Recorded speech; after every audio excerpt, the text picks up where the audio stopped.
오늘은 에크하르트 톨레의 지금 이 순간을 살아라에서 과거에 집착하지 말라는 내용입니다. 지금의 힘에 접속되지 않으면 당신이 경험하는 모든 감정적인 고통은 그 찌꺼기를 남기게 됩니다. 그것은 이미 자리하고 있는 과거에 기인하는 고통과 합쳐져서 마음과 몸속에 자리 잡게 됩니다. 물론 이런 고통의 찌꺼기들 속에는 당신이 어린 시절 세상에 대해 무지했기 때문에 당한 고통도 들어 있습니다. 이렇게 축적된 고통은 부정적인 에너지장으로서 당신의 몸과 마음을 점령하게 됩니다. 당신이 만약 이러한 부정적인 에너지장을 자기 나름대로의 권리를 지닌 보이지 않는 실체로 바라볼 수 있다면 진실에 아주 가깝게 접근한 것입니다. 감정적인 업장은 활동 상태에 있기도 하지만 잠복된 상태로 남아있기도 합니다.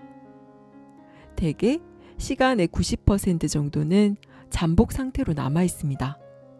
그러나 심한 불행에 빠진 사람에게서는 100%로 활동할 수도 있습니다.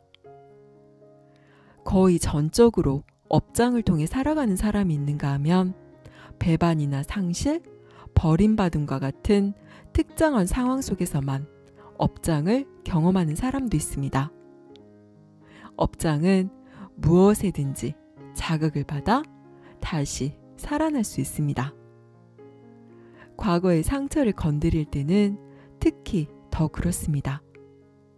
잠복 단계에서 깨어날 준비가 되어 있을 때 업장은 문득 떠오르는 생각이나 가까운 누군가가 무심코 하는 말에도 활성화될 수 있습니다. 어떤 업장은 계속해서 투정을 멈추지 않는 아이처럼 때로는 불편하지만 별로 해가 되지 않는 경우도 있습니다. 하지만 어떤 경우에는 사악하고 파괴적인 괴물이 되고 진짜 악마가 되기도 합니다. 육체적으로 해를 입힐 수도 있지만 그보다 감정적인 상처를 주는 경우가 더 많습니다. 어떤 경우는 주위 사람들이나 가까운 사람들을 공격하고 어떤 경우는 나 자신을 공격할 수도 있습니다. 그럴 때 우리가 삶에 대해 갖는 생각과 느낌은 매우 부정적이고 자기 파괴적인 성향을 띠게 됩니다. 질병과 사고는 종종 이런 상태에서 일어납니다. 어떤 업장은 자기 주인을 자살로 몰고 가기도 합니다. 어떤 사람을 잘 안다고 생각했다가 갑작스럽게 이질적이고 험악한 모습을 보고는 깜짝 놀라는 경우가 있을 것입니다. 그러나 다른 사람들보다 당신 안에 있는 그런 모습을 관찰하는 것이 더 중요합니다. 당신 자신 안에서 업장을 불러일으킬 수 있는 어떤 징후가 있는지를 잘 살펴보십시오.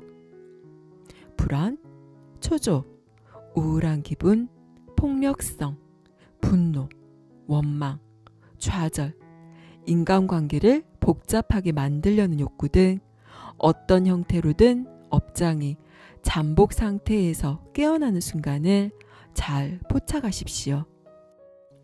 업장은 마치 살아있는 생물처럼 살아남기 위해 쓰지만 당신이 무의식적으로 동화되는 동안에만 살아갈 수 있습니다. 그때 업장이 깨어나서 당신을 점령하여 당신이 되고 당신을 통해서 살아가고 당신을 통해 먹이를 구합니다. 그것은 그 자신과 같은 종류의 에너지와 공명하며 어떤 식으로든 분노라든가 파괴, 증오, 비탄, 감정적인 사건, 폭력, 질병 등의 고통을 만들어내는 것들을 먹고 살아갑니다. 업장이 우리를 점령했을 때는 당신의 생활 속에 그 자신의 에너지 주파수를 반영하는 상황을 만들어냅니다. 고통은 고통만을 먹고 살아갑니다. 고통이 기쁨을 먹고 살지는 못합니다. 이질적인 것을 먹으면 소화가 안 되는 것은 당연한 거죠. 업장이 일단 당신을 점령하면 당신은 더 많은 고통을 원하게 됩니다. 당신은 그 희생자나 하수인이 되어 고통을 주거나 스스로 고통받고 싶어 하게 됩니다. 두 가지를 모두 원하기도 합니다. 사실 고통을 주는 것과 고통을 당하는 것은 별 차이가 없습니다. 물론 그것을 의식하지 못하기 때문에 자신은 고통을 원하지 않는다고 극구 부인하려 할 것입니다. 그러나 당신 자신을 자세히 들여다보면 자신을 향한 것이든 남을 향한 것이든 고통을 계속해서 유지하려고 하는 경향이 있음을 알게 될 것입니다.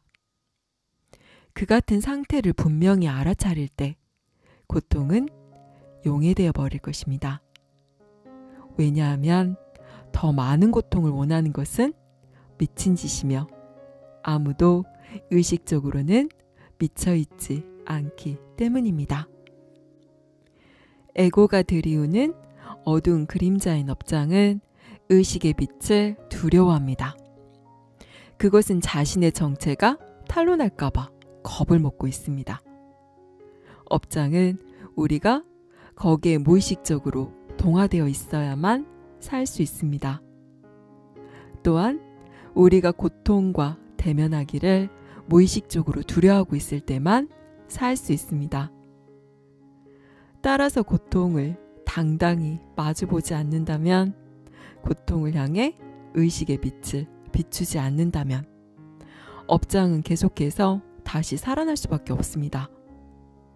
업장이라고 하면 감히 쳐다볼 수 없는 위험한 괴물처럼 생각할지도 모르지만 장담하건대 그것은 우리의 현존하는 힘을 견디지 못하는 허약한 환영에 불과합니다.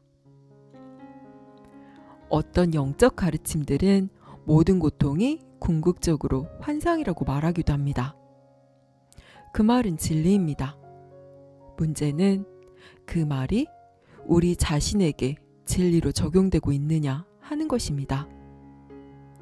그냥 믿는 것만으로는 안 됩니다. 남은 여생 동안 계속해서 고통을 겪으면서도 그것이 환상이라고 주장만 할 겁니까? 입으로만 환상이라고 되뇌인다고 해서 고통에서 벗어날 수 있을까요? 우리가 여기에서 다루고자 하는 것은 진리를 깨닫고 실천하는 방법입니다. 직접 체험함으로써 진리를 살아있게 하는 것입니다. 업장은 우리가 그것을 직접 관찰하면서 있는 그대로 보기를 원하지 않습니다. 우리가 그것을 관찰하고 우리 안에 에너지장을 느끼고 거기에 주의를 기울이는 순간 업장과 우리 자신을 동일시했던 의식은 깨지게 됩니다. 더 높은 차원의 의식이 들어오는 것입니다. 나는 그것을 현존이라고 부릅니다. 우리는 이제 업장의 목격자 혹은 증인이 된 것입니다. 다시 말하자면 업장은 더 이상 나로 가장함으로써 나를 사용할 수 없게 되고 더 이상 나를 통해 힘을 충전할 수 없게 됩니다. 그럼으로써 진정한 내면의 힘을 발견하게 됩니다. 지금의 힘에 접속된 것입니다. 여기까지 에크하르트 톨레의 지금 이 순간을 살아라였습니다. 당신 안에 해결되지 못한 감정의 덩어리들이 살아있는 생명체처럼 존재하고 있음을 알고 있나요? 언제고 이빨을 드러내며 당신을 공격하고 당신의 주변을 상처 입히게 하는 괴물이 당신 안에 살고 있음을 자각하고 있나요?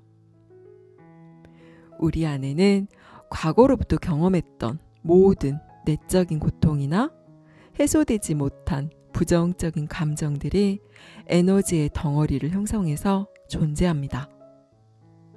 이것은 우리의 몸과 마음을 전반적으로 통제하고 우리를 고통에 빠뜨리며 결국은 그것의 노예가 되게 만듭니다. 우리의 많은 행동의 동기가 이 감정체에 의해서 일어나며 거기서 발생하는 감정은 대부분 부정적인 에너지를 발산하여 다시 이 감정체의 먹이가 됩니다. 이것은 마치 기생충과 같은데요. 우리를 통해 살아가면서 우리를 통해 먹이를 구하고 자신의 몸집을 키워갑니다. 만일 우리가 이 감정체에게 계속 부정적인 에너지의 먹이를 줘서 커지게 만들면 급기야는 그것이 우리의 몸과 마음을 점령하고 황폐화시킵니다. 무섭지 않으시나요? 우리는 우리가 잡아먹히는 줄도 모르는 채 결국은 이 감정체의 노예가 되어 살아가게 되는 것입니다. 그러면 어떻게 하면 감정체의 희생양이 되지 않을 수 있을까요? 먹이 주는 것을 멈추면 됩니다. 내 안에 어떤 버튼이 눌러져서 부정적인 감정이나 고통이 일어날 때, 내 안에 괴물이 깨어났구나 알아차리시면 됩니다. 그리고 내게서 일어나는 감정과 고통을 똑바로 마주하고 바라보는 겁니다. 그것에 내 생각을 더해서 키우지도 말고 다른 핑계나 변명으로 나를 정당화하거나 합리화하지도 말고 당당히 마주하고 바라보아야 합니다. 모든 두려움과 고통은 정면으로 바라보면 허상임을 알게 되고 사라지게 되어 있습니다.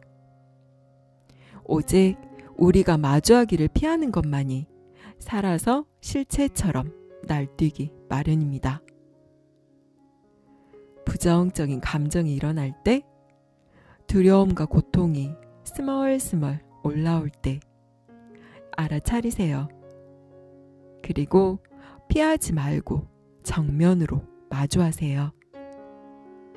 똑바로 바라보면 실체가 보이고 허상인 모든 것들은 사라집니다. 감사합니다. 사랑합니다.